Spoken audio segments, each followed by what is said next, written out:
Subscribe करें और bell दबाएं ताकि कोई खबर रह न जाए।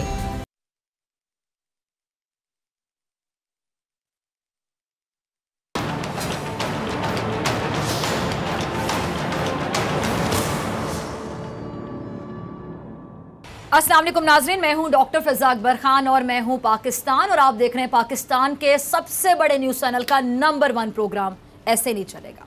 नाज़रीन, 5 फरवरी मकबूजा कश्मीर में बसने वाले बहादुर निहत्ते कश्मीरियों से इजहार यकजहती का दिन।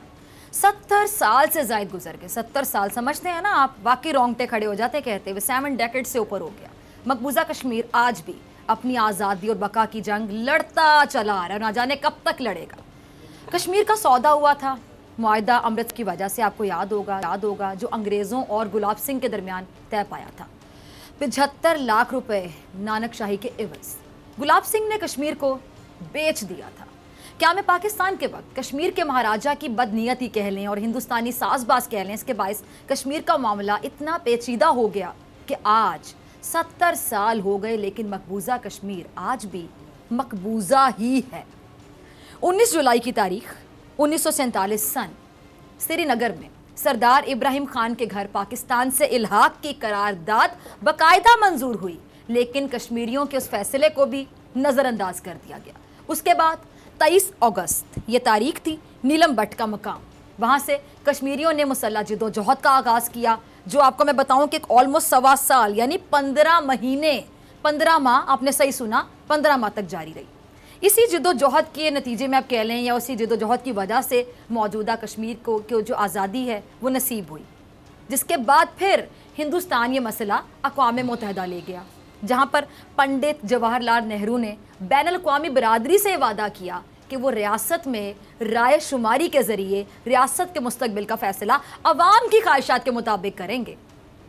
वो वादा जो वफा ना हो सका, और बाद में क्या हुआ, दुनिया ने देखा कि पंडित नेहरू का वादा धोखे के अलावा कुछ नहीं था। मकबूजा कश्मीर में मौजूद निहत्ते कश्मीरी आज भी अपनी आज़ादी की जंग लड़ते चले आ रहे हैं, जिसमें 1.5 लाख से ज़ायद अफराद शहीद हो चुके हैं। 40 लाख से ज़ायद कश्मीरी बेघर हो चुके हैं। लातादाद ख़वातीन की इज्जतें इस्मतें पामाल हो चुकी हैं। लाखों अफराद को बिला वजह कैद खानों में रखा गया। पाकिस्तान में 5 फरवरी यौम यकजहती कश्मीर के तौर पे भरपूर अंदाज में मनाया गया और हर साल हम मनाते हैं। कराची से लेकर खैबर तक रैलियां भी निकाली गई, हर साल निकाली जाती हैं। हुकूमत और अपोजिशन ने सियासी इख्तिलाफात को भुलाकर कौमी मामले पर इत्तेहाद का मुजाहरा किया। लेकिन सवाल यह है कि पाकिस्तान कश्मीर के लिए जो कर रहा है, क्या ये काफ़ी है? इज़ इट एनफ, या फिर मज़ीद भी कुछ किया जा सकता है? अगर किया जा सकता है तो क्या कर सकता है पाकिस्तान? क्या पोजीशन है इस टाइम पे पाकिस्तान की? क्या कुछ किया जा सकता है? क्या दुनिया वाकई मकबूजा कश्मीर के मामले पर अब संजीदगी से सोचने लगी है, जैसा कि हमारे प्राइम मिनिस्टर ने कहा? और क्या वज़ीर आज़म पाकिस्तान ने खुद को क्या कहते हैं जी, मैं कश्मीर का सफ़ीर हूँ, वकील नहीं सफ़ीर कहते हैं। क्या प्राइम मिनिस्टर पाकिस्तान ने खुद को कश्मीर का वाकई सफ़ीर अमली तौर पर प्रैक्टिकली साबित किया या नहीं? ये तमाम जो सवालात हैं, इनका बॉल मैं कोर्ट में फेंकूंगी मेहमानों के, जिन मेहमानों ने आज हमें ज्वाइन किया उनसे आपको तारुफ करवा देती हूँ। सीनियर सहाफ़ी तजियाकार आरिफ अहमद भट्टी साहब, किसी तारुफ के मोहताज नहीं। Bhatti sahab, warm welcome in the program. Brigadier retired Farooq Hamid sahab मेरे साथ लाहौर स्टूडियो से मौजूद हैं, आपका भी बहुत शुक्रिया ब्रिगेडियर साहब ज्वाइन करने के लिए। और एनालिस्ट तस्नीम नूरानी साहब हमारे साथ मौजूद हैं। नूरानी साहब, आपका भी बहुत शुक्रिया वक्त देने के लिए। शुरुआत में करूँगी जी ब्रिगेडियर साहब आपसे, पाकिस्तान कश्मीर के लिए जो कर रहा है, आपको लगता है कि इज़ इट एनफ, या फिर इससे ज़्यादा कुछ किया जाना चाहिए? और अगर किया जाना चाहिए वो क्यों नहीं किया जा रहा? क्या हम करने की कंडीशन में हैं भी या नहीं? बिस्मिल्लाहिर्रहमानिर्रहीम, बहुत शुक्रिया डॉक्टर फ़िज़ा साहिबा। पहले तो मैं मानता हूँ कि मैंने जो 1-1.5 साल पहले आपको कहा था कि डॉक्टर साहिबा आपका ये जो स्टाइल है ये शायद मीडिया में ना चले, लेकिन मैं आपको ये बताऊँ कि यू प्रूव्ड मी रॉन्ग। और मैं ये समझता हूँ, ऑनेस्टली मैं ये समझता हूँ, आज मेरा आपके साथ पहला प्रोग्राम है, मैं समझता हूँ कि आपका स्टाइल जो है माशाल्लाह वो इट हैज़ बीन ब्रांडेड, और ये इस चैनल की गुड लक है कि आप you're here on this channel. और मेरा ख्याल है कि मैं जिससे मैं बात करता हूँ, चाहे व्यूअर्सशिप में या बाकी आपके चैनल, वो कहते हैं जी एक्सलेंट, बड़ा ज़बरदस्त हो रहा है। एंड दिस इज़ आपका जो अब तक नेचुरल स्टाइल है, आप उसी के साथ आपको अल्लाह ताला ने कामयाबी दी। Thank you so much. अब आपके सवाल के जवाब देखें, पहली बात यह है कि आपने कहा इमरान खान साहब की, पहले मैं बात लूँ, मैं समझता हूँ जो बात सही है उसको करनी चाहिए और उसको एक्नॉलेज करना चाहिए कि जो प्राइम मिनिस्टर इमरान खान ने पिछले एक साल में, खासकर 5 अगस्त के बाद, जब से ये आर्टिकल 370 आया ऑक्युपाइड कश्मीर पे मूडी की तरफ से, मैं समझता हूँ जितना उन्होंने किया, जितना वो कर सकते थे, उनकी हिम्मत में था, डिस्पाइट ऑल हिज कमिटमेंट्स, जो इकोनॉमी के हालात थे और पॉलिटिकल इंस्टेबिलिटी वगैरह वगैरह, जिस तरह इंटरनेशनल लेवल पे उन्होंने ये जो अवेयरनेस क्रिएट की है, उन्होंने जो पाकिस्तान का जो रियासत का जो नैरेटिव है, रियासत की जो पोजीशन है, जिस तरह कामयाबी के साथ उन्होंने इंटरनेशनल कम्युनिटी को ऑन बोर्ड लिया है, इंटरनेशनल कम्युनिटी चाहे यूनाइटेड नेशंस हो, सिक्योरिटी काउंसिल हो, इंटरनेशनल मीडिया हो, इंटरनेशनल ह्यूमन राइट्स ऑर्गेनाइजेशन और ये तमाम लोग, इंटरनेशनल कम्युनिटी, मैं समझता हूँ वो उनकी बात से कन्विंस हो गए और कंडेमनेशन हुई है, इसमें कोई शक नहीं है, सब ने कंडेम किया है प्राइम मिनिस्टर मूडी के इस एक्शन को। लेकिन आपकी वो बात, दूसरी पॉइंट बिल्कुल सही है कि ये अब हमने इतना अचीव कर लिया इतने थोड़े अरसे में, अब ये हमें इसको, ये स्टेटस को नहीं रहना चाहिए। ये स्टेटस को अगर रह गया तो फिर 25-30 साल फिर गुजर जाएंगे। तो इसके लिए मैं समझता हूँ फेज 1 जो है वो अब खत्म हो गया, अब फेज 2 को हमें लॉन्च करना चाहिए। फेज 2 यानी दूसरे मेहमान को मौका देते हैं, उनकी तरफ जाते हैं। आरिफ अहमद भट्टी साहब, आपकी तरफ आना चाहूंगी। हमने देखा कि कौम ने अपना किरदार अदा किया आज भी 5 फरवरी को। किस तरह के कौम क्या करती है? मेरी मदर हैं जी, उनकी रसाई कहीं तक नहीं है, उनको कोई नहीं सुन पाता, वो हाउस वाइफ हैं, उन्होंने अपनी डीपी जो है व्हाट्सएप की, ट्विटर की, फेसबुक की, वो कश्मीर के साथ डेडिकेट कर दी कि कश्मीर बनेगा पाकिस्तान, कश्मीर हमारा है, सारे का सारा है। हम भी आवाज़ उठा रहे हैं, आप भी उठा रहे हैं, लेकिन जो हुक्मरान होते हैं, आला वानों में बैठे होते हैं, प्राइम मिनिस्टर है, हमारे वजीर खारजा हैं, हमारा जो फॉरेन ऑफिस है, आपको लगता है कि उनका भी बस इतना ही काम होता है कि ट्वीट कर देना, आवाज़ उठा देना, या फिर कहीं ना कहीं हमारा एक नगमा बन जाता है, ठीक है वो भी एक अच्छी चीज़ है, उसको रिलीज कर देना कि हम आवाज़ आगे तक पहुंचा रहे हैं, लेकिन आपको लगता है इज इट एनफ? बिस्मिल्लाहिर्रहमानिर्रहीम। फिजा, देखे, कश्मीर हमारी शहरक थी, हमने बचपन से यही सुना है कश्मीर बनेगा पाकिस्तान। उधर होने वाले मजालिम पाकिस्तान का हर फर्द मुसलमान अपने जिस्म पे महसूस करता है। मैं नहीं समझता कि उधर चोट लग रही हो और दर्द हमें ना हो, वो नहीं है तो वो पाकिस्तानी नहीं है। लेकिन हुकूमत ने बहुत ज़्यादा एफर्ट की है, अच्छी की है, लेकिन मैं समझता हूँ इससे कश्मीर आज़ाद नहीं होगा। नहायत अदब एहतराम से ट्वीट पे और प्रेस रिलीजों से कश्मीर आज़ाद नहीं होगा। मोदी ना सिर्फ मुसलमानों के लिए बल्कि इस खित्ते नहीं दुनिया में आलमी जंग का बायस बन रहा है। वो एक ज़िद्दी इंतहा पसंद दहशतगर्द सोच का मालिक है। उसको ये आपके प्रोटेस्ट मेरे टॉक शो से फ़र्क नहीं पड़ता, उनका मीडिया इसके बिल्कुल बरक्स उसकी तस्वीर दिखाता है। पाकिस्तानी हुकूमत और ख़ुसूसन पाक फ़ौज को इसके लिए कुछ सोचना होगा और करना होगा। वो क्या करना होगा? हर वो चीज़ करनी होगी जिसके लिए मकबूजा कश्मीर को भारत की दरिंदगी से हम आज़ाद करा सकें। देखिए, पूरी दुनिया उसने मकबूजा कश्मीर में जो ये हरकत की है, ये उसने अकेले नहीं की, इसराइल और अमेरिका की ये शीर बात से की है, इसमें दो राय कोई नहीं है। उसने पाकिस्तान को भी दबाने की 26 तो भट्टी साहब, मेरी सॉरी मैं आपकी बात काट रही हूं, अगर अमेरिका के आशीर्वाद से की है तो फिर ये सालिसी का किरदार पेश, मतलब हम पेश कर सकते हैं, पेशकश करते हैं, मैं सालिसी का किरदार अदा करूंगा ट्रंप, इसको फिर हम टोपी ड्रामा कह लें खुले अल्फाज में। बिल्कुल। फिजा, नहायत अदब एहतराम से, आपका प्रोग्राम ऐसा नहीं चलेगा, लेकिन मैं कभी कभार ऐसा ही चलता हूँ। ये टोपी ड्रामा है, फ्रॉड है, धोखा है, कश्मीरियों पे जख्म पर नमक छिड़कने की जगह है। ट्रंप से बड़ा फ्रॉडिया कोई नहीं है, उसको अपना मफाद अजीज है, उसका इंडिया में बहुत ज़्यादा इंटरेस्ट है, माली इंटरेस्ट है, हमें वो बेवकूफ़ बना रहा है। हमें इंडिया की तरफ, ट्रंप की तरफ नहीं देखना। याद रख लें, कश्मीरी अवाम जब उठती है, जब सोती है, वो पाकिस्तान की तरफ देखती है और पाक फौज की तरफ देखती है। तीसरी दुनिया में कोई ताकत आपको कश्मीर नहीं दे सकती, मां सिवाय पाकिस्तान, अल्लाह के बाद पाकिस्तान है। तो मेरे ख्याल में ट्रंप पे यकीन करना अंधे से रास्ता पूछना है। गूगे को कहना है कि लतीफ़ा सुना। ठीक है जी। मेरे ख्याल में तो पाकिस्तान को इससे ज्यादा कुछ करना होगा। या बहरे को कहने की आवाज़ नहीं आई आपको? ठीक है जी, चलें जी। नूरानी साहब आपकी तरफ आना चाहूँगी, आपको शामिल गुफ्तगू करूँगी। आप कैसे देखते हैं खारिजा पॉलिसी की? अगर मैं बात करूँ तो अगर आप माजी से कंपेयर करें आपको बेहतर लगती है? अगर हम बात करें शाह महमूद कुरैशी साहब की, मैं अक्सर कहती हूँ शाह महमूद कुरैशी साहब पीपल्स पार्टी के दौर में भी इसी मनसब पर फाइज थे, यही वजारत थी उनके पास, लेकिन अभी वो ज़्यादा एक्टिव दिखाई देते हैं। उसकी वजह जो मुझे समझ आती है, जो मेरा एनालिसिस है वो ये है, नूरानी साहब आप शायद अग्री करें कि लीडरशिप बड़ा मैटर करती है। पीपल्स पार्टी के दौर में वो इमरान खान साहब जैसे लीडर को फॉलो नहीं कर रहे थे, अब वो इमरान खान जैसे लीडर को फॉलो करते हैं, तो शाह महमूद कुरैशी साहब के अंदर से जो एक वजीर खारजा है वो निकलता है बाहर। क्या कहेंगे? देखिए, इसमें तो कोई दो राय नहीं है कि शाह महमूद कुरैशी साहब और स्पेशली इमरान खान साहब ने पिछले 6 माह 8 माह में जो कुछ उसको किया है उजागर करने के लिए इंटरनेशनल मीडिया पे, जो यूएन में उन्होंने तकरीर की, जो उन्होंने बाकी मुल्कों से इराक, तुर्की और मलेशिया से सपोर्ट ली और चाइना से तो सपोर्ट है ही, तो उससे सर्टनली इंडिया पे उनका असर पड़ा है। और बहुत सारे मुल्क, इंग्लैंड से जो है, यूके के लोग जो हैं उनके सियासतदान बहुत सपोर्ट कर रहे हैं।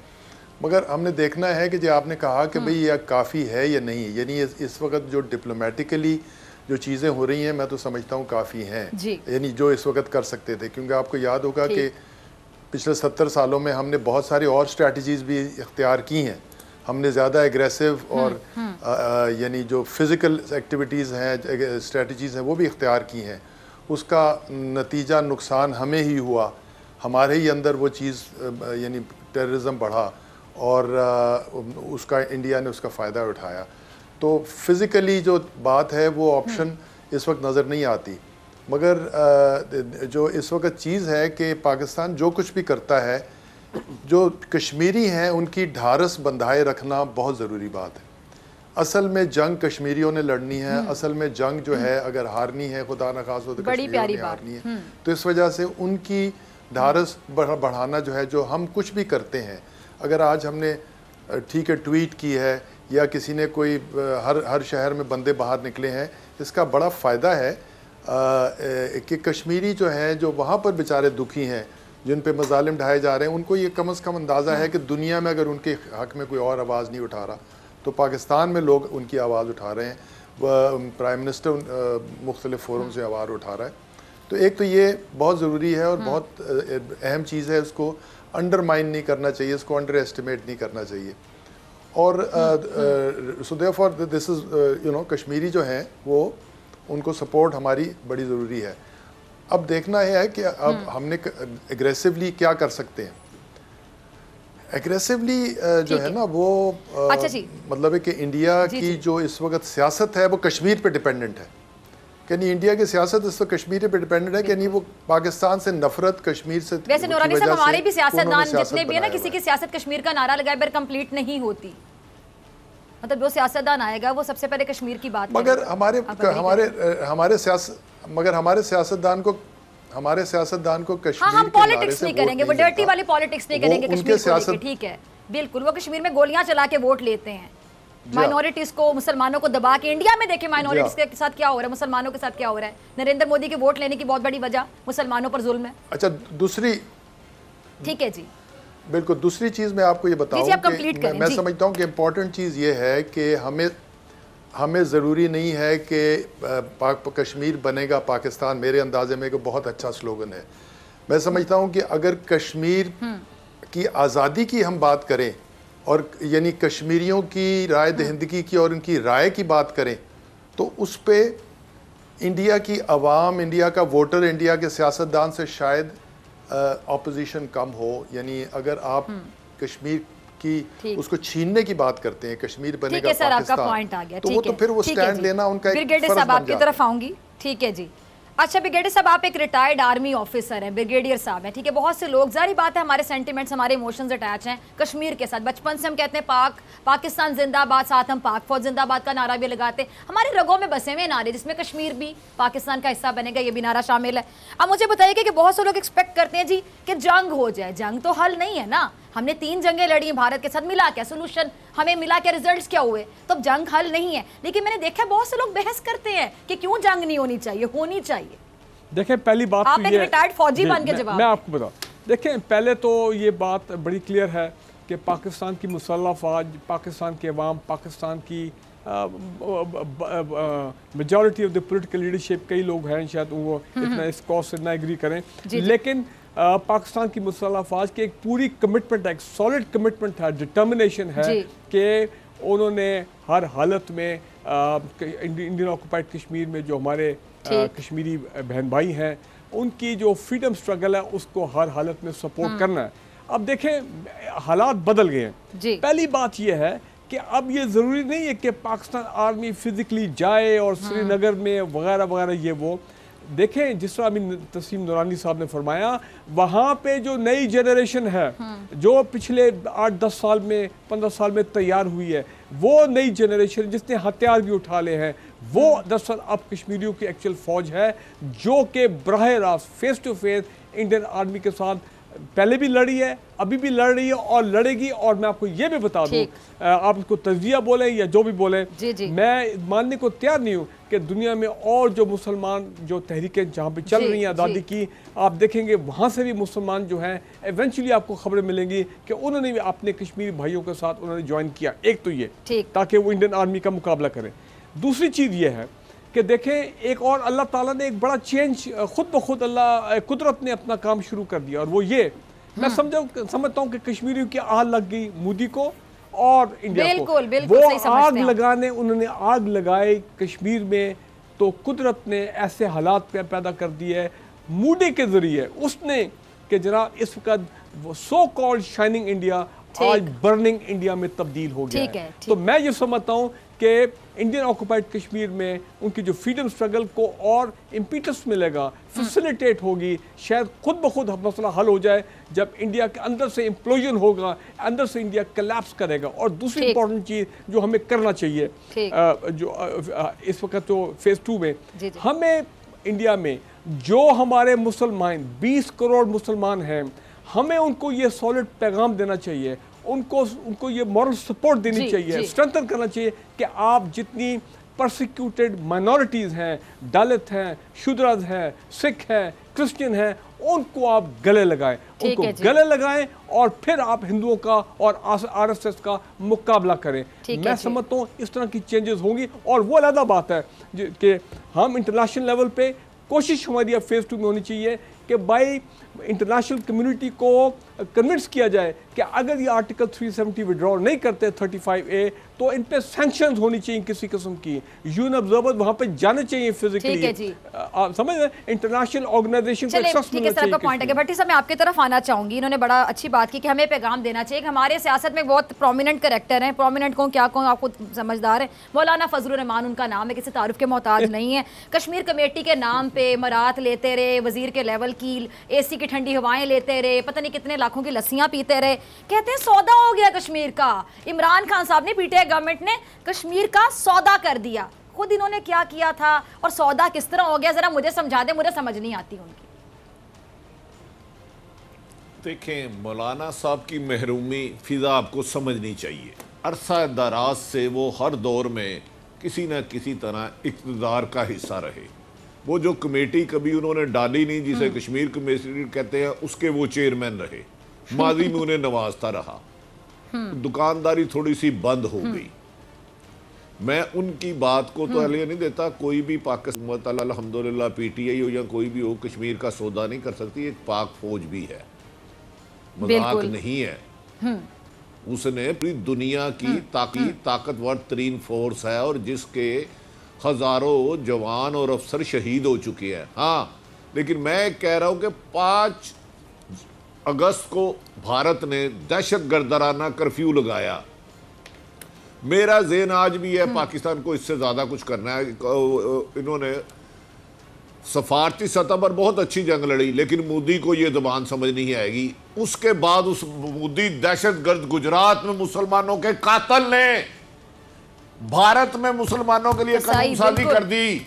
आप उसकी हट धर्मी देखें, उसका जुल्म ज्यादती बढ़ती जा रहे हैं। हम इधर बड़ा आसानी से कह रहे हैं 5 अगस्त से जहां कर्फ्यू लगाओ, कितनी औरतें बेवा हो गई, कितने बच्चे यतीम हो गए, कितने वालदैन बे औलाद हो गए, कितने घरों में कफन बन गया, किन किन मुर्दों को बगैर कफन के दफनाया गया। क्या हमें ये एहसास है? लेकिन भारत ये ज़बान नहीं समझेगा। मोदी, मैं नहीं समझता कि वो सफारती ज़बान समझेगा। हमें हर इंतहा तक जाना है। जैसे हमारी पाक फौज ने भी कहा कि तो इंतहा क्या होगी ना भट्टी साहब, ये भी बताइए जरा। हमारी, देखिए जी, मैं कह रहा हूं इंतहा होगी। अगर मैं जंग के ना खिलाफ था, जंग के खिलाफ हूं, जंग नहीं होनी चाहिए, लेकिन उसका ये मकसद नहीं कि वो मकबूजा कश्मीर को ले उड़े और हम सिर्फ बातें ही करता रहे। आज से 10 साल बाद देखे हैं, अगर आप उसको नहीं रोकते तो क्या RSS के गुंडे उधर जाके प्रॉपर्टी नहीं खरीदेंगे? 35 उसने क्या किया है, सारे के सारे शहर खरीद लेंगे। क्या हम उस वक्त भी यही बातें करेंगे कश्मीर बनेगा पाकिस्तान? वो आज़ाद ही करा दो उसको। और भाई उनके जुल्म सितम तो कम हो ना। आप अगर अमेरिका पे तवक्को रख रहे हैं, आप तो भट्टी साहब एक और सवाल है ना, दुनिया को क्यों नजर नहीं आ रहा वहां पे जुल्म क्या नहीं हो रहा? दुनिया को क्यों नजर नहीं आ रहा? 185 दिन से अपने घरों में वो लोग बंद हैं। दुनिया खुद करवा रही है, सुपर पावर अमेरिका खुद करा रहा है। वही बात है ना, फिजा अमेरिका, इसराइल और सुपर तो फिर ये मीडिएटर का टोपी ड्रामा क्यों? सुपर पावर किसको पागल बना रहा है? ट्रम्प किसके साथ खेल रहा है? क्या ये मतलब ये दुनिया में चल रहा है क्या? गेम ऑफ थ्रोन्स चल रहा है कोई नया सीजन? वो टोपी ड्रामा नहीं कर रहा, वो मदारी वाला बंदर तमाशा कर रहा है। हमने उसके कहने पे बंदर नहीं बनना। हम एक आजाद कौम है। आप अंदाजा करें ना, 80 लाख आबादी पर 9 लाख मुसल्ला फौज, उसने दहशतगर्द फौज वहां छोड़ी हुई है। उन मजलूमों का देखे क्या हाल होता है, उन खवातीन बच्चों के साथ क्या बीत रही है। कभी हम अपने जेल में सोचे ना, 6 माह 8 माह से 185 दिन हो गए वहां कर्फ्यू लगे, उधर क्या बीत रही है। हम इधर कहते हैं नहीं आजाद हो जाएगा। भाई मैं ये नहीं कहता जंग होनी चाहिए, लेकिन अगर करनी पड़े तो हाँ, लेकिन जो कुछ हो रहा है, जो हम कर रहे हैं, उसमें आजाद कैसे होगा? सॉरी टू से, वाकई सही कह रहे हैं आप। ठीक है नौरानी साहब, आपकी तरफ आना चाहूंगी। वाकई कि हमने 5 फरवरी को अपनी अपनी डीपीज कश्मीर के साथ लगा ली, अगले दिन सॉरी टू से अगले दिन हमने चेंज कर ली 6 फरवरी को। ऐसा ही है, दिल पर हाथ रखिए अगर आप अग्री नहीं करते। मैं गलत बात तो नहीं कर रही। दूसरी बात ये कि हम बातें करते हैं, ठीक है, सबने आज बात कर ली, कल हमारे टॉपिक्स और होंगे। सॉरी टू से, बहुत माजरत के साथ, यूनाइटेड नेशन के जो सिक्योरिटी काउंसिल है, उसके परमानेंट मेंबर्स हैं, उनमें से किस किस को हमने कन्विंस किया, हमने अपना नैरेटिव किस तरह पेश किया, भारत अपना झूठा प्रोपेगेंडा किस तरह बेचता है, हम अपना सच्चा प्रोपेगेंडा भी नहीं बेच पाते। नौरानी साहब, क्या हमारी वीकनेस है, क्या कमजोरी है, क्या समझ आती है आपको? देखिए बात सिर्फ ये नहीं है हमारा प्रोपेगेंडा कमज़ोर है, उनका प्रोपेगेंडा तगड़ा है, क्योंकि सियासी तौर पे, साइज के तौर पे, माशी तौर पे वो हमसे तगड़े हैं। दुनिया जो है वो मतलब की है। नहीं, प्रोपेगेंडा हमारा इतना बुरा नहीं है, मगर आप ये अंदाज़ा करें कि वो दुनिया के नज़रों में वो ज़्यादा अहम है उनके लिए। अगर अमेरिका उनके साथ ताल्लुक़ बना के रखता है तो इंडियंस वहाँ इतने लाख वहाँ काम करते हैं, इंडियन के साथ तिजारत है। चाइना की दुश्मनी के लिए इंडिया उनको ज़रूरत है, इसी तरह रशिया को ज़रूरत है। तो वो एक बड़ी लंबी डिबेट है, मगर ख़ुलासा यही है कि इंडिया की अहमियत ज़्यादा है इस जंग में। जो फ़िज़िकल जंग है ना, वो ऑप्शन नहीं है। मैं ख़ुद 1971 की जंग में as a young assistant commissioner मैंने पूरे 16 के 16 दिन फ्रंट पे गुजारे। मुझे पता है कि जंग के क्या असरार होते हैं। ब्रिगेडियर साहब बैठे हैं, इन्होंने भी शायद जंगें लड़ी होंगी। हमारा कोई सिचुएशन ऐसी नहीं है कि हम उस किस्म की जंग लड़ सकें कि जाके कश्मीर को कट कर दें और ले लें और इंडिया बेबस होकर बैठ जाए। वो इस किस्म के हालात में बेशक हमारे पास एटॉमिक बॉम्ब हो, वो इशू नहीं है।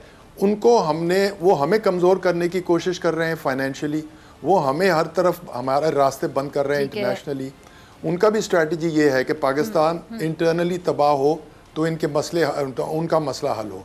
हमें भी कोशिश यही करनी चाहिए जो इंडिया के इस वक्त हो रहा है कि फैज़ अहमद फैज़ की गज़लें वहाँ गाई जा रही हैं, हबीब जालिब की गज़लें वहाँ गाई जा रही हैं, दिल्ली और अपना बेंगलोर में आज़ादी की आवाज़ें उठ रही हैं। ये कि मैं समझता हूँ कि जो पाकिस्तान का कश्मीर का स्ट्रगल है उसकी एक एक कड़ी है, उसकी एक चलिए मेरे पैनल से भी ब्रेक की आवाजें उठ रही हैं आपकी इजाजत से। मैं ब्रेक पे जाती हूं, ब्रेक से आने के बाद गुफ्तगू को यहीं से आगे बढ़ाएंगे और हम बात करेंगे। आपने कहा इंडिया हमसे आगे है और दुनिया के ताल्लुकात इंडिया के साथ ज्यादा अच्छे हैं, क्यों? हमारी यहाँ पे क्या कमजोरी थी? इतने सालों में हमने ताल्लुकात लोगों के साथ अच्छे क्यों नहीं बनाए? हम क्यों कमजोर हैं इंडिया से? ब्रेक के बाद बात करेंगे।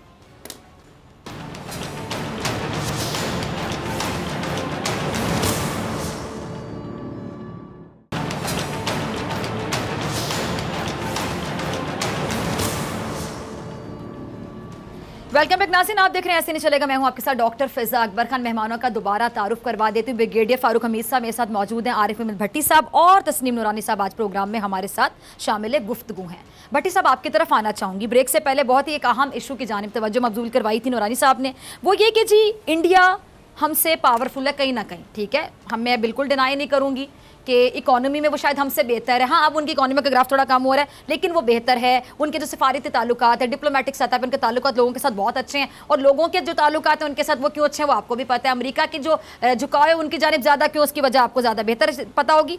मैं ये जानना चाहती हूँ क्या वजह है पाकिस्तान इतने सालों में बड़े बड़े लीडर मिले, हम इतने बड़े को कहते हैं, हमसे बड़े लीडर ही कोई नहीं थे। नवाज शरीफ साहब की बात करें, 3 बार वजीर आजम बने, आज भी वो कहते हैं कि मेरे जैसा लीडर ढूंढ के भी नहीं मिलेगा। जरदारी साहब जैसा बंदा यहाँ पे हुकूमत करता रहा, पीपल्स पार्टी ने कितनी बार हुकूमत की। अब चले पीटीआई वाले नए हैं, लोग कहते हैं जी अनएक्सपीरियंस्ड है, नया तजर्बा, चले उनको हम साइड पे कर देते हैं। मुझे बताएं कि आज तक हम अपने मुल्क को इतना मजबूत नहीं कर सके कि हमारी जो फॉरेन पॉलिसी है, फॉरेन मिनिस्ट्री है, मुझे लगता है कि बहुत बड़ी मिनिस्ट्री होती है किसी भी मुल्क के लिए। क्यों? क्योंकि हमने दुनिया के साथ ताल्लुकात बनाने हैं, दूसरे ममालिक के हमारे साथ क्या ताल्लुकात होंगे, ट्रेड कैसे होगी, इंपोर्ट एक्सपोर्ट क्या होगा, हमारे सिफारती ताल्लुकात कैसे होंगे, हमारे यहाँ से दूसरे मुल्क में जाएगा क्या, मतलब क्या हम किसी से सीखेंगे, क्या किसी को पैगाम देंगे। आपको क्या लगता है कहाँ कमजोरी रह गई? देखें, मादी में जो हुक्मरान रहे वो अपने ज़ाती असासे बढ़ाते रहे। अब मैं बात दूसरी तरफ चले जाएगी। कश्मीर को हर एक ने अहमियत दी, लेकिन वो फोकस नहीं किया जो करना चाहिए था। 3 दफा रह के खरबों रुपए तो बन गए, लेकिन कश्मीर की अवाम का क्या हुआ? कुछ नहीं हुआ। मैं नहायत एहतराम से नूरानी साहब का अपना एहतराम है, वो इंडिया बड़ा है, ताकतवर है, लेकिन इस खित्ते में जोग्राफी लिहाज से पाकिस्तान की अहमियत को नज़रअंदाज नहीं किया जा सकता। अमेरिका बहुत सुपर पावर बनता था, खरबों रुपए लगा दिए ना अफगानिस्तान में, क्या किया पाकिस्तान के बगैर उसने? हम अपने आप को इतना बेबस ना समझे, हम एक न्यूक्लियर पावर है, हमने इससे आगे करना है। हम पाकिस्तान कोई हलवा नहीं है कि खा जाए, इसकी फौज दुनिया की बेहतरीन फौज है, लेकिन अब हम कहते हैं चले इससे आगे नहीं करना, जो कर लिया ठीक है। खुदा ना खास्ता मेरे मुंह में खाक, मेरे मुंह में खाक। 2 साल बाद भी यही सूरत हाल रहती है। वहाँ वो उधर जाके अपने दरिंदे सब के जाके उधर कर लेता है, कब्जा करता है, तो क्या हम फिर यही गुफ्तगू करेंगे? मुझे बता देना फिदा, मुझे जवाब देना। 2 साल तक वो अपनी गंदगी गलाजत ऐसे ही वहां फैलाए रखता है, तो हम क्या इसी प्रोग्राम में बैठ के गुफ्तगू करेंगे? और भाई मैं नहीं कह रहा कि जंग कभी नहीं, लेकिन खुदा ना खास्ता फौज बनाई क्यों जाती है? सरहदें होती क्यों है? दुनिया वो ताकतवर है, बड़ा है। आपका घर 4 कनाल का है, आपके घर सामने एक 5 मरले का घर है, क्या उधर जो मर्जी कोई कब्जा कर ले?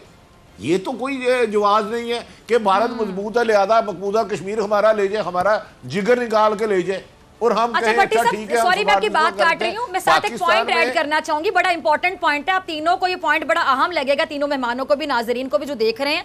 वो कहते हैं जी वो उनसे बड़े हैं, हमसे बड़ा है जी इंडिया, वैसे चलें जी साइज में बड़ा होगा हमसे, वैसे बड़ा मुल्क होगा। अगर हम फौज की बात करें, फौज की बात करें ना, इतना फर्क है उनकी फौज में हमारी फौज में कि हमारा जो फौजी शहीद होता है ना, तो वालिदा का ख्वाब होता है कि मेरा दूजा पुत्र भी आर्मी च जाए, वो भी शहीद होके आए। लेकिन वहां पे मैंने ऑन रिकॉर्ड उनके इंटरव्यू सुने, उनकी माएँ कहती हैं कि मेरा एक बेटा मर गया शहीद, तो वो कहते नहीं मर गया, हमने दूसरा नहीं भेजना इंडियन सेना में। यानी वहाँ पे बूट नहीं मिलते, वहाँ पे आपको दवाइयों के फंड्स नहीं मिलते, वो वहाँ एहतजाज कर रहे होते हैं। ये फर्क है पाकिस्तान आर्मी में और इंडियन सेना में। भट्टी साहब, हमारे जज्बे का मुकाबला नहीं कर सकते। मैं फिजा आपको सेकंड करता हूँ। हमारी पाक फौज में जो जज्बा है ना, मैं शहोदा के घर में अक्सर जाता हूँ, ये मेरी 20 साल से आदत है जी। ओ खुदा की कसम जी, जवान बेटा चले जाता है, बुजुर्ग बाप होता है, लेकिन वो कहता है फख्र है मुझे कि मेरे बेटे ने सुकून होता है, इस कौम के लिए शहादत दी। मैंने अपने जीएनएन की सालगिरह का धरती पहला माँ के लिए, केक हाँ। एक शहीद की, कर्नल शहीद की बीवी पे और भाई शहीद की बहन से कटवाया था। शहीद हमारे लिए इतना है ना, शहीद शहीद, ये मौत तो किस्मत वाला को नसीब होती है, भारत वाला तो वो तो भाग जाते हैं। हमारे जवान ये, अब मैं अंडर एस्टिमेट ना करें पाकिस्तान को, लेकिन फिदा मुझे आपसे एक जवाब चाहिए। खुदा ना खास्ता भारत ये दरिंदगी, दहशत गर्दी, इंसानियत सोच सलूक 2 साल तक जारी रखता है, तो क्या आप 22 में 4 जुलाई 5 जुलाई को बैठ के इसी तरह प्रोग्राम करेंगी? बस चले, मेरे से अपने जवाब मांगा भट्टी साहब। मुझे लगता है कि 1947 में जुल्म हो रहा था, यही जुल्म हो रहा होगा ना। और मैं आज दूर अंदेशी को सलाम करती हूँ उस बंदे की जिसका नाम था कायद-ए-आज़म मोहम्मद अली जिन्ना। तो मैं फिर ये समझती हूँ कि पर अगर जुल्म जब हद से बढ़ जाता है तो एक दिन वो मिट जाता है। फिर जिन्ना, कोई जिन्ना वहां भी जन्म लेगा। और 1947 मजीद एक्सपेक्टेड है। अनकरीब भारत टुकड़े टुकड़े होगा, ना जाने कितने पाकिस्तान और बनेंगे। अग्री करते हैं आप साहब? देखिए, मैं दोबारा उसी बात को रीइटरेट करना चाह रहा हूँ जो भट्टी साहब कह रहे हैं। हालात इस तरफ जा रहे हैं कि शायद पाकिस्तान आर्मी की उस तरह, जिस तरह भट्टी साहब सोचे, जरूरत ना पड़े इंटरवेंशन की। बेशक हम लोग लाइन ऑफ कंट्रोल पे पूरी डिफेंस पोजीशन में हैं कि कोई मिस एडवेंचर हो उसको काउंटर किया जाए। और DGISPR जो साबिक है, उनके क्या खूबसूरत अल्फाज थे कि जंग वो शुरू करेंगे तो खत्म हम करेंगे। और दूसरा ये कि पाकिस्तान आर्मी फिर आपको भरपूर सरप्राइज भी देने के काबिल है, जो कि इंडियन समझते हैं कि हम किस चीज़ की बात कर रहे हैं। मेरा कहने का मतलब ये है कि अगर इंडिया अंदर से ही आग लग के टूट जाता है, अगर इंडियन ऑक्यूपाइड कश्मीर जो है वहाँ की फ्रीडम मूवमेंट जो है और लोग आते हैं और वो उनको काफ़ी उनकी मदद करते हैं, तो हालात खुद ब खुद जो है इंडियन ऑक्यूपाइड कश्मीर की जो फ्रीडम स्ट्रगल के फेवर में जो है वो चले जाते हैं। मैं यहाँ पे 2 इंपॉर्टेंट बातें देखें। अगर म्यांमार को गैम्बिया जैसा मुल्क इंटरनेशनल क्रिमिनल कोर्ट में ले जाता है और ये रोगनिया मुसलमानों के जो नस्ल कशी की गई और उनको जो उन पर मजालिम हुए, तो मैं समझता हूँ कि ये होना चाहिए काम कि अब जो भी उसके लिए सफारतकारी की ज़रूरत है, जो भी उसके लिए इकदाम हैं इंटरनेशनल लेवल पे, by Pakistan prime minister Modi को बुचर ऑफ गुजरात, जो भी आप उसको कहें, मुसलमानों का कातिल, इंडियन आर्मी, इनको, इनके कमांडर्स को लेके जाए इंटरनेशनल क्रिमिनल कोर्ट में फॉर क्राइम्स अगेंस्ट ह्यूमैनिटी। उनके ट्रायल के वो बातचीत होनी चाहिए। हमें इस किस्म के बोल्ड कदम उठाने चाहिए। जो कॉन्सेंट्रेशन कैंप वो अब आसाम में बना रहे हैं, बेसिकली मुसलमानों के लिए, उन कॉन्सेंट्रेशन कैंप्स के बारे में भी जो इंटरनेशनल मीडिया को, कम्युनिटी को पता लग गया है कि इनके अज़ाइम क्या है, कि मुसलमानों के साथ क्या करने जा रहे हैं, भाई उस चीज़ को उठाएं ताकि वो कैंप जो है वो ख़त्म हो। लेकिन एक और बात है, मैं ये समझता हूँ अगर वर्स्ट केस सिनेरियो जो भट्टी साहब कह रहे हैं, चले मैं उनकी बात मान लेता हूँ, अगर वो मामला उधर तक चला जाता है तो फिर उस वक्त क्या हालात होते हैं, यू नेवर नो। कि शायद पाकिस्तान, अगर हम कारगिल में जाके, बेशक वो कंट्रोवर्सी थी, हम कारगिल में जाके अगर वो लद्दाख और ले और वो तमाम श्रीनगर की सड़क पे, पहाड़ों पे जाके कब्जा कर लेते हैं, बाद में जो भी नवाज शरीफ साहब ने किया वहाँ पे जाके एक मिलिट्री सरप्राइज को, मिलिट्री विक्ट्री को पॉलिटिकल डिफीट में कन्वर्ट किया। वाशिंगटन जाके मैं मौजूद था वहाँ पे जब वो आए थे। तो मेरा ख्याल है ये सूरत हाल मैं नहीं टोटली करता हूँ कि शायद हमें जाना भी पड़ जाए कुछ करने के लिए वहाँ पे। अच्छा जी, नूरानी साहब आपकी तरफ आ रही हूँ, ठीक है, अल्लाह ना करे वो वक्त आए, लेकिन वही बात की आरिफ मोहम्मद भट्टी साहब ने एक बहुत अहम इशू पे मतलब हमारी नज़रें मौजूल करवाई हैं। मैं आपकी तरफ आना चाहती हूँ नूरानी साहब, आप कैसे देखते हैं? मेरे ज़हन में अचानक आया कि जंग वाकई किसी चीज़ का हल नहीं होती, लेकिन हमारी कुछ जीती हुई जंगें जिसको बहुत से लोग विक्ट्री को डिफीट में कन्वर्ट कर देते हैं। चले भारत वाले तो कहेंगे हमारे यहाँ लंडे के लिबरल्स हैं, कुछ कराची वाले लुंडा कहते हैं, हम लंडा बाजार कहते हैं। वो जो लंडे के लिबरल्स, आप समझ रहे हैं मैं किन की बात कर रही हूँ? उनका बड़ा शौक होता है, वो भारत की आवाज से आवाज मिला रहे होते, बैठे होते हैं पाकिस्तान में, ट्विटर पे बैठी होती है मुंह टेढ़ा मेढ़ा करके, ट्विटर की आंटियां, साफत के अलंबरदार, ना जाने कौन कौन खवातीन, इस तरह की बातें करते हैं लंडे के लिबरल्स। मुझे समझ नहीं आती कि उनके जानिब से क्या पैगाम जाता होगा इंडियंस को कि पाकिस्तान के अंदर क्या ये लोग कौन है जो इंडियन एजेंडा बेच रहे हैं विद इन पाकिस्तान, जिसमें बेटियां भी शामिल है। एनजीओस की आंटियां जनाब, जरा और क्लैरिफाई कर लें। जी मैंने कहा ना मुंह टेढ़ा मेढ़ा करके बोले नहीं, बहुत भट्टी सब समझ गए हैं। चले जी नूरानी साहब। देखिए, इस किस्म के लोग तो हर सोसाइटी में होते हैं। मैं समझता हूं कि उनको हमें इतनी अहमियत नहीं देनी चाहिए, क्योंकि वो आप इंडियन मीडिया देखें तो वहाँ पर भी किस किस्म की आंटियाँ और किस किस्म के लोग जो हैं वो इतनी हौली हौली और नीची मतलब हल्की हल्की बातें कर रहे होते हैं कि इंडिया को अगर आप मीडिया देखें तो बड़ा अफसोस होता है कि एक बड़ा मुल्क, एक कॉन्फिडेंट मुल्क, एक हमारी नज़रों में एक किस्म से कि हमसे बड़ा है, कामयाब है, मगर वो इतने खौफज़दा है पाकिस्तान से कि उनकी सियासत जो है उसमें अगर उनकी महंगाई बढ़ जाए तो वो कहते हैं जी पाकिस्तान में इससे ज़्यादा महंगाई है। अगर उनसे को पूछे कि आपका जो है फ़लाँ खसारा हो गया तो वो कहते हैं जी पाकिस्तान में इससे ज़्यादा खसारा है। तो वो पाकिस्तान से ज़्यादा ऑब्सेस्ड हैं बनिस्बत पाकिस्तान इंडिया से। तो एक किस्म की उस लिहाज से पाकिस्तान की कामयाबी है कि इंडिया पाकिस्तान को भूल नहीं पाया। हालांकि पाकिस्तान में कोई वोट इंडिया की दुश्मनी के पर नहीं देता, इंडिया में पाकिस्तान की दुश्मनी पर वोट पड़ता है। तो उस लिहाज से एक पाकिस्तान की डिप्लोमेसी, पाकिस्तान की स्ट्रेटजी का फ़ायदा है। देखिए इस किस्म के मसले जो है ना, मैं समझता हूँ कि मुझे इस वक्त याद पड़ा है कि सिर्फ इजराइल ने अरबों का रकबा कब्ज़ा करके पकड़ा हुआ है, और उसकी ये वजह है कि अमेरिका और दुनिया का सारा वेस्ट का असला, सारा वेस्ट का पैसा इजराइल के पास है, तो वो कर पाए हैं। अदरवाइज़ आजकल ये पॉसिबल नहीं है कि एक मुल्क जो है वो दूसरे मुल्क का कब्ज़ा करके, अलावा अमेरिका के, वो कब्ज़ा करके और बैठ जाए और हालात जो है वो फिर नॉर्मल रहे। मगर हमें अब करना ये है कि अपने आप को फाइनेंशियली स्ट्रॉन्ग करना है, अपने आप को पॉलिटिकली स्ट्रॉन्ग करना है, अपने आप को एजुकेशनली स्ट्रॉन्ग करना है। इंडिया की एक कामयाबी यही रही कि अमेरिकन सोसाइटी में इंडियंस इतने छाए हुए हैं उनकी कॉरपोरेट वर्ल्ड में, उनकी सियासत में, कि वो अमेरिका को कम से कम हिलने नहीं देते।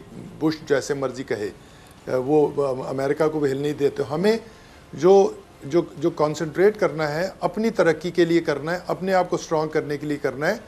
अगर हम अपने स्ट्रॉन्ग हो गए तो कश्मीर हमारी झोली में खुद ब खुद आएगा। और दूसरा, जैसे मैंने पहले आपसे अर्ज की कि हमारी पॉलिसीज पे कश्मीरियों को हमने ढारस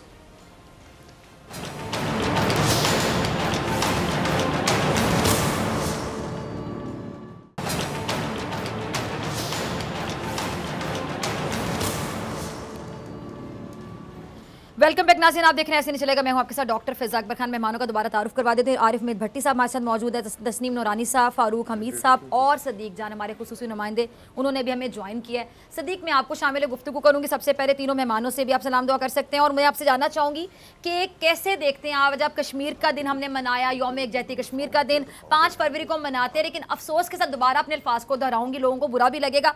5 फरवरी जाता है तो 6 फरवरी को हम अपनी डीपीज भी चेंज कर लेते हैं, दोबारा रूटीन पर आ जाते हैं। बस अब हम यही करेंगे या इससे ज्यादा भी हम कुछ कर सकते हैं? ये जितना कर सकते थे कर लिया। देखें, पहले प्रोग्राम में जिस तरह से बात हो रही थी, सब सीनियर्स हैं, और जो जिस तरह से बात हो रही थी वो बिल्कुल दुरुस्त है कि असल में मसला ये है कि अब इस मोमेंटम को बरकरार रखना है। जैसे आज इमरान खान साहब ने ये तो कह दिया कि मौलाना फजल रहमान आ गए थे और उसके बाद तवज्जो डाइवर्ट हो गई, इधर चली गई उधर चली गई, वो सारी चीज़ें हो चुकी। मौलाना फजल रहमान आए थे, वो चंद दिन बैठ के चले गए थे, लेकिन अब जो आज उन्होंने ऐलान किया है और जो वो चीज़ें कह रहे हैं, जो कश्मीर, आज़ाद कश्मीर जो क़यादत है या कश्मीर से मुतल्लिक़ जो क़यादत है, उन सब के साथ बैठ के उन्होंने कहा कि हमारी हुकूमत प्लान करेगी कि हमने आगे कैसे चलना है। असल बात यही है कि अब इस मोमेंटम को बरकरार रखा जाए। सिर्फ एक दिन के मनाने से, एक दिन हाईलाइट करने से इसमें कोई शक नहीं है कि हुकूमत ने अपने तौर पर कोशिश की, अच्छी कोशिश की, लेकिन उस तरह से शायद हम उसको बरकरार नहीं रख सके जो हमने जिस तरह से चलना चाहिए था। अब कम अज़ कम ये आज जो उन्होंने ऐलान किया है, अल्लाह करे कि वो अपनी इस बात पर कायम रहें, और आज से जो मोमेंटम जिस तरह से बना है, कौम भी, लोग भी, ओवरसीज़ पाकिस्तानी भी सारे, और सबसे ज़्यादा जिम्मेदारी जाहिर है वो हुकूमत की है कि इस मोमेंटम को बरकरार रखा जाए। और देखते हैं, हम अपने प्रोग्राम में हाईलाइट करते रहेंगे, इनको याद दिलाते रहेंगे, हुकूमत को भी, इदारों को भी। अल्लाह करे कि मोमेंटम बरकरार रहे। जी भट्टी साहब, आपको आवाज़ आ रही है? मुझे आपकी आवाज़ सुनाई दी, आप कह रहे हैं आवाज़ नहीं आ रही। अगर आप मुझे सुन पा रहे तो मैं आपकी तरफ आना चाहूँगी। जी भट्टी साहब, ठीक, अच्छा भट्टी साहब शायद नहीं सुन पा रहे। चलिए तस्नीम नूरानी साहब, मैं आपकी तरफ आऊँगी। मुझे बताइएगा कि अगर हम बात करें मौलाना फजल रहमान की, ज़रा आपसे भी मैं कमेंट लेना चाहूँगी। पहले मैंने भट्टी साहब से कमेंट लिया था। चले जी, वो तो कह रहे हैं जी हम कोशिश कर रहे हैं, मतलब पीटीआई गवर्नमेंट की अगर बात करें, इमरान खान साहब के किरदार की बात करें, आपकी फॉरेन मिनिस्ट्री की बात करें, लेकिन मुझे ये समझ नहीं आती कि मौलाना फजल रहमान जैसे लोग जिन्होंने खुद कुछ नहीं किया कश्मीर कमेटी के नाम पर, सिर्फ पैसा खाया, वो किस मुँह से कह देते हैं कि ये लोग कुछ नहीं कर रहे। मौलाना साहब को तो छुप के बैठ जाना चाहिए जब कश्मीर की बात हो। सॉरी टू से, उनको तो बात ही नहीं करनी चाहिए। मैं क्या बोलूँ, मैं तो काबिल ही नहीं बोलने के।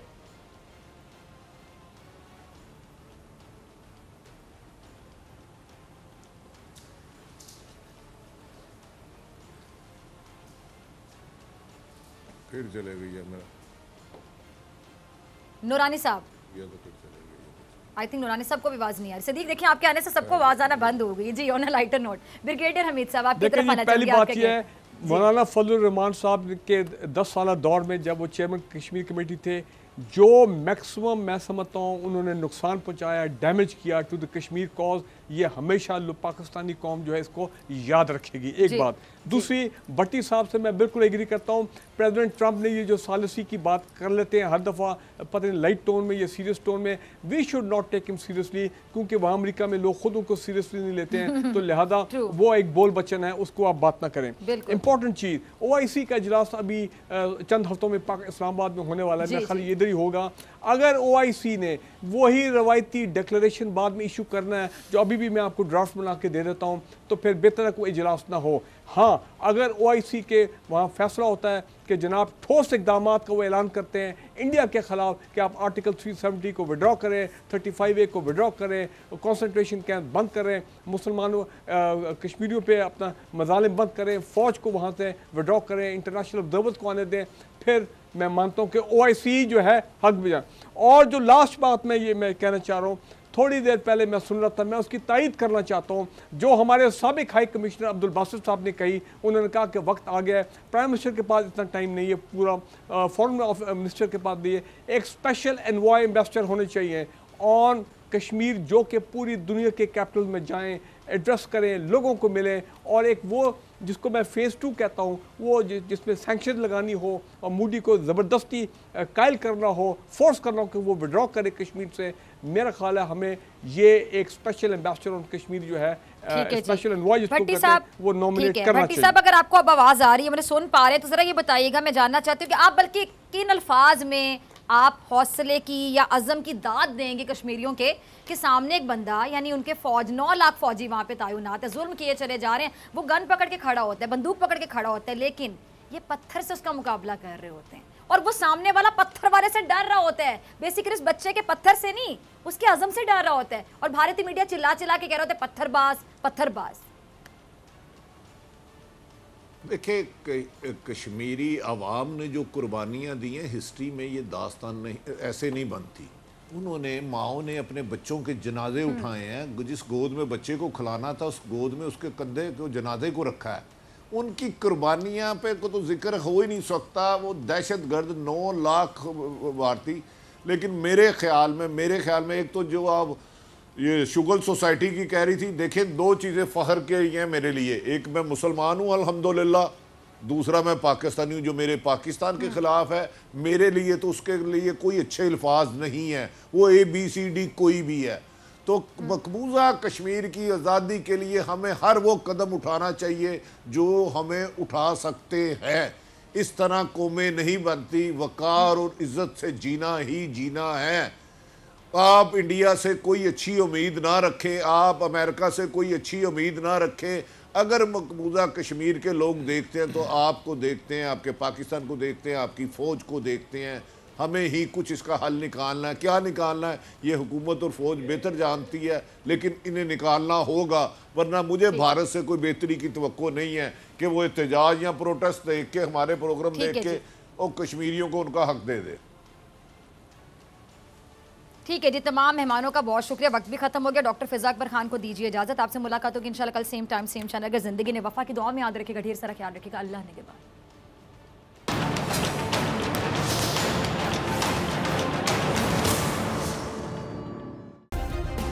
सब्सक्राइब करें और बेल दबाएं ताकि कोई खबर रह न जाए।